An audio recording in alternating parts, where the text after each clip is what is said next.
Assalamualaikum warahmatullahi wabarakatuh. Halo teman-teman, perkenalkan nama saya Asraf Yazid. Saya dari kelas 4 HPGMI, NIM saya 2323240184, mata kuliah PPKN. Baiklah, saya di sini akan membuat video pembelajaran materi tentang dinamika hubungan antara eksekutif, legislatif, dan yudikatif dalam sistem hukum negara tata negara di Indonesia. Apa itu eksekutif, legislatif, dan yudikatif? Baiklah, di sini saya akan membahas satu persatu. Ketiga lembaga ini adalah pilar utama dalam pemerintahan kita. Bayangkan mereka itu seperti tiga tim yang punya tugas berbeda, tapi harus bekerja sama agar negara kita itu berjalan lancar. Yang pertama yaitu eksekutif. Tim ini adalah yang melaksanakan atau menjalankan aturan dan kebijakan negara. Yang kedua yaitu legislatif, yaitu pembuat aturan. Tim ini adalah yang mengubah atau menghapus undang-undang, aturan. Yang ketiga yaitu yudikatif, penegak keadilan. Tim ini adalah yang menegakkan hukum dan keadilan. Mereka itu memastikan semua orang, termasuk pemerintah, tunduk pada hukumnya. Siapa saja yang termasuk dalam eksekutif? Ayo, siapa saja? Yang pertama yaitu Presiden dan Wakil Presiden beserta menteri dan seluruh jajaran pemerintahannya di bawahnya. Misalnya seperti gubernur, bupati, wali kota, hingga kepala dinas. Tugasnya itu memimpin jalannya pemerintahan sehari-hari, mengatur kebijakan, dan memastikan undang-undang yang sudah dijalankan dengan baik. Yang kedua yaitu siapa saja termasuk dalam legislatif.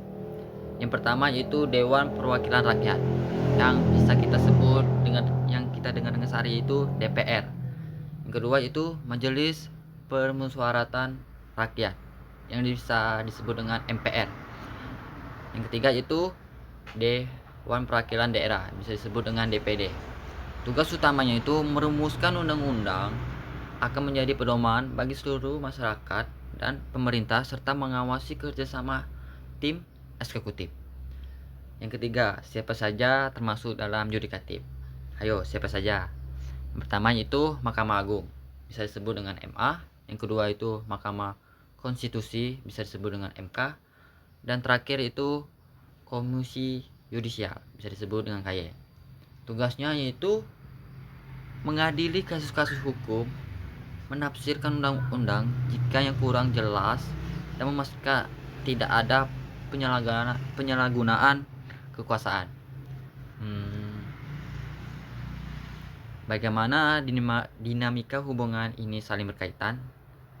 Ketiga lembaga ini tidak bisa bekerja sendiri-sendiri. Mereka saling mengawasi, menyimbangkan kekuasaan satu lain agar tidak ada yang terlalu kuat semena-mena. Ini prinsip trias politika. Eksekutif dengan legislatif. Legislatif itu mengawasi eksekutif. DPR punya hak untuk bertanya atau mengkritik atau bahkan mengusulkan pemberhentian presiden jika dianggap melanggar hukum. Yang kedua yaitu eksekutif bekerja dengan sama dengan legislatif. Presiden mengajukan rencana undang-undang kepada DPR untuk dibahas dan disahkan. Nah, kedua itu eksekutif dengan yudikatif. Yudikatif itu mengawasi eksekutif. Mahkamah Agung bisa membatalkan peraturan yang dibuat oleh presiden jika bertentangan dengan undang-undang yang lebih tinggi.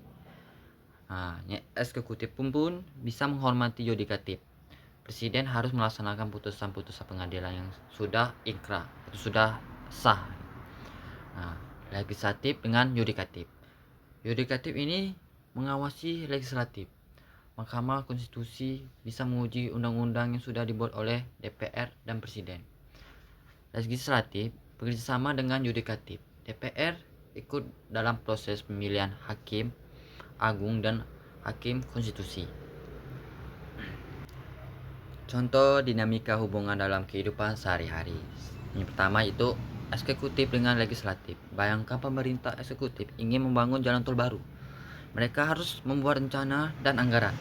Rencana dan anggaran ini kemudian akan diajukan ke DPR legislatif untuk dibahas, disetujui, dan disahkan menjadi undang-undang atau peraturan.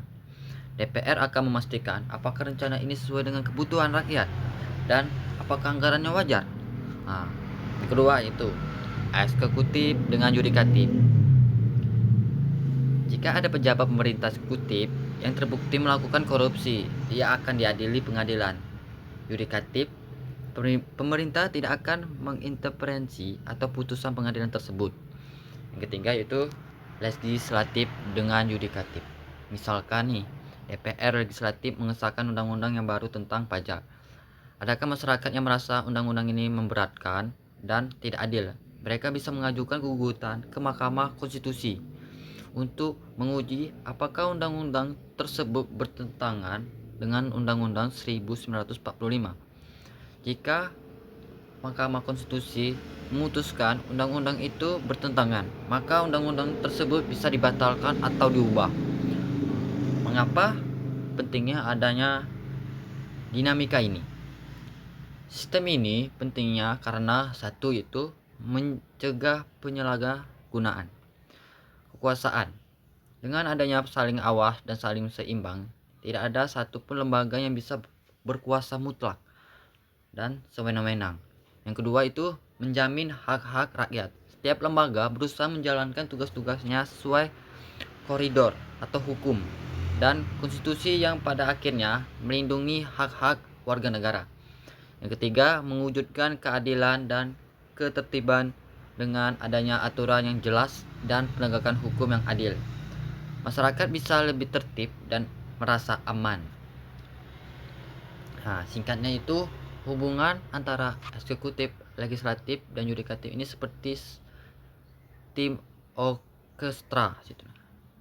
Setiap instrumen lembaga punya harus peran masing-masing, tapi mereka harus bermain dengan selaras agar terciptanya musik yang indah. Pemerintahan yang adil dan yang baik dan adil, jika ada satu instrumen yang pas atau terlalu dominan, maka harmoni akan merusak. Nah, demikian penjelasan saya. Semoga bisa menambah pemahaman kita tentang sistem hukum tata negara di Indonesia. Saya akhiri. Wassalamualaikum warahmatullahi wabarakatuh. Terima kasih atas perhatiannya.